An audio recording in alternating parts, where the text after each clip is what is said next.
এখনকার জামানায় কেউ বিয়েবাড়িতে বলো পার্টিতে বলো কেউ ছোট নসপিন পরে যাচ্ছে না, বড় বড় যোধা নথ পরে যাচ্ছে। তাই তোমাদের সামনে একটা সুন্দর ভিডিও নিয়ে চলে এলাম। আজকে একটা যোধা নথ বানাবো, খুবই সুন্দর, খুবই ইউনিক, খুবই লেটেস্ট মডেলের। তো বন্ধুরা, যোধা নথটা বানানোর জন্য সবচেয়ে প্রথম আমি একটা মোটা তার নিয়ে নিয়েছি। মোটামুটি ওই 700-800 মিলি ওজন হবে তারটা। আরও একটা কথা তোমাদের সাথে শেয়ার করে নিই, এই নথটা বানবে হচ্ছে ময়ূরবালা নথ। ময়ূরবালা নথ হচ্ছে সবাই পছন্দ করে, খুবই একটা ইউনিক ডিজাইন, খুবই লেটেস্ট। তো বন্ধুরা, ভিডিওটা ভালো লাগলে অবশ্যই লাইক কমেন্ট শেয়ার করবে। চাঁদগুলো বেশ লাগিয়ে ভালোই লাগছে। তো মোটামুটি সাজানো কমপ্লিট হয়ে গেল। এই উপরে 3টে তার দিয়ে দিই, তার দিলে ভালোই লাগবে দেখতে। একটা সেই খুব সুন্দর একটা মানে লুক চলে এলো। নিচে একটা কুন্ডা লাগিয়ে দিই।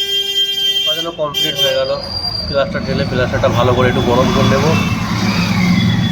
প্লাস্টার বেশি গরম করলে হবে না, অল্প গরম করতে হবে। মোমটা হালকা হালকা গরম করে নিলাম।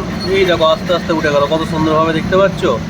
এবার জোড়ার জন্য প্রস্তুতি নিতে হবে। জোড়ার জন্য এবার ভালো করে একটু বোরিক মেরে নিতে হবে। বোরিকটা হচ্ছে মারলে কি সাফ হয়ে যায়, সাফ হলে জুড়তে সুবিধা হয়। বুঝতে পেরেছো?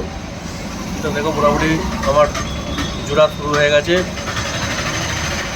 ভালো করে জুড়ে নেবো, কারণ ফিনিশিং দিয়ে ভালো করে জুড়তে হবে। জোড়াটা হচ্ছে একটু ভালো কাজ, ভালো কালাকারি। জুড়তে না ভালো পারলে খুলে যাবে। তো বন্ধুরা, কেমন লাগলো ভিডিওটা অবশ্যই কমেন্টে জানাবে। আমার নথটা কমপ্লিট হয়ে গেল। ধন্যবাদ সকলকে জানাই।